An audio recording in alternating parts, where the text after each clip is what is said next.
The court of Queen Kaelin had broken 17 suitors in the span of 2 solar cycles. Not broken in the physical sense, though 2 had come dangerously close. Broken in the way that mattered on Velthera Prime, stripped of dignity, exposed before the High Council, reduced from powerful men to stammering creatures backing slowly toward the exit while Kaelin's amber eyes tracked them like a predator watching prey decide whether to run. They always ran. The Veltheran Queen was not cruel. That was what the galaxy misunderstood. She was precise. She asked questions that cut to the bone, questions about loyalty, about fear, about what a suitor would sacrifice when asked. The suitors had been princes and warlords and decorated admirals. They had answered with rehearsed speeches about honor and alliance. Kaelin had listened to every word and then, with the quiet certainty of a blade finding its mark, had told them exactly why their answer was a lie. They had not appreciated that. She had not cared. Mira showed up on a Tuesday, not to court Kaelin. Mira had not even known there was a queen in the Eastern Wing when the station docking master assigned her a maintenance contract on the royal cruiser Velthera's Patience, a ship that had been sitting grounded for 3 months because every engineer sent to fix it had either quit or been quietly reassigned after interacting with the vessel's owner. Mira was 31, human, from a small city in New Zealand that most people couldn't find on a map. She had calloused hands and a duffel bag containing more wrenches than changes of clothes. She had never heard of Velthera Prime's political situation, and she did not particularly want to. She wanted to fix the plasma coupling on Deck 7, collect her fee, and leave before the next shipping window.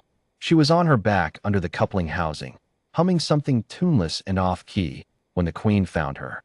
Kaelin had come to the hangar to be alone. The latest suitor, a Draviki count with impressive shoulders and absolutely nothing behind his eyes, had left that morning. The council was already murmuring about biological necessity and dynastic continuity and the approaching end of Kaelin's viable window, phrases she had been hearing since she was 19 and which now landed somewhere between exhausting and infuriating. She had not expected to find a pair of human legs sticking out from under her ship. "Who are you?" Kaelin said. A brief pause.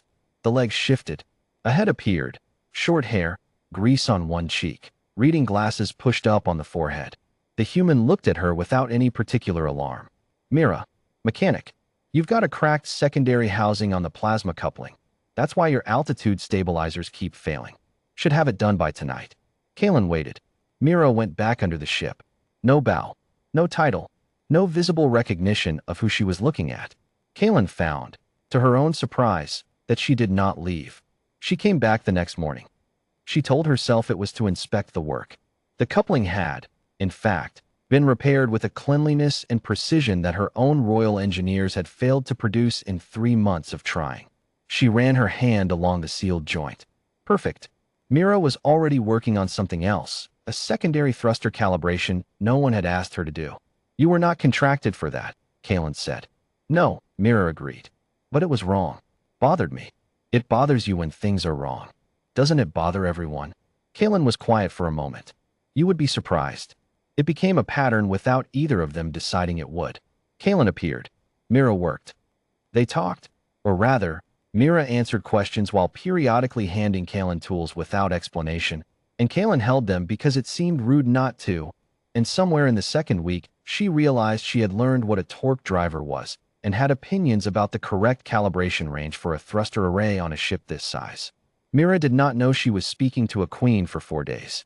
When a council aide finally arrived to address Kaelin properly in the hangar, the look on Myra's face cycled through confusion, realization, and then something that settled into mild embarrassment. "You didn't tell me," Mira said, after the aide had left.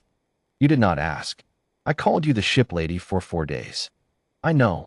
You let me." Kaelin looked at her. It was the most relaxed I had been in 2 solar cycles. The council found out within a week. They were not pleased. A human mechanic. No title. No political alliance. No military standing. Of no dynastic use whatsoever. They sent 3 separate delegations to remind Kaelin of her obligations, of the suitors still waiting for audiences, of the Draviki count who had expressed willingness to try again if approached correctly. Kaelin listened to all of it. She asked each delegation one question. "Do you believe this person is honest?" They had no answer for that. Honesty was not a category they had been prepared to evaluate. The fight, when it came, was not dramatic. It was late. Kaelin had received word that the council intended to override her and schedule a formal courtship review, effectively stripping her of the final decision in her own succession. She had gone to the hangar because she did not know where else to go, and Mira was still there, finishing a final diagnostic, because Mira was always still there when there was still something to do. Kaelin sat on a cargo crate and said nothing for a long time. Mira put down her tablet. Bad day. It was not a question. They mean to take the choice from me, Kaelin said. They will dress it in procedure and precedent and say it is for the good of the realm. And perhaps they are right. Perhaps I am not capable of choosing. Her voice was steady. It had been steady for 2 solar cycles through 17 suitors and 100 council meetings. Perhaps I simply drive everyone away. Mira was quiet. Then she crossed the hangar, sat down on the cargo crate beside the Queen of Velthera Prime, and put her arm around her. Not a bow, not a declaration, not a strategic gesture, just an arm, around the shoulders. The way a person does when another person is sitting in the dark and carrying something heavy. Kaelin went completely still. She had been touched in ceremony. She had been touched in formal greeting. She could not remember the last time someone had simply reached out because she looked like she needed it. Something in her chest, wound tight for 2 solar cycles, came slightly loose. She did not move away. Why did none of them just, she started. Because they were scared of you, Mira said. You are not. Mira considered this with the same practical attention she gave to thruster calibration. You're intense. You ask hard questions. You don't let people hide. A pause. That's not scary. That's just honest. I like honest. The suitors did not. The suitors wanted a throne, Mira said. Not you. Kaelin looked at her. That's the difference, Mira said simply. She stayed another 3 weeks beyond the contract. There was, Mira reasoned, still work to do. The forward stabilizers needed a full review. The secondary comm array had an intermittent fault that had been logged and ignored for months. The hangar ventilation was running 12% below spec. The council was not sure what to do with her. She did not fit any of their categories. She had no political value they could quantify. She also, they noted uneasily, did not seem to want anything, which was deeply unfamiliar territory. Queen Kaelin met with the council on a Thursday morning and told them, quietly and precisely, that the courtship review would not be happening, that she would make her own choices in her own time, that they were welcome to record their objections formally, and she would read them, and then she would continue doing exactly what she was doing. She did not raise her voice. She did not need to. Mira was recalibrating the comm array when Kaelin came back. How'd it go? Mira asked, not looking up. Well, good. A torque driver appeared over the side of the panel. Hold this. Kaelin took it.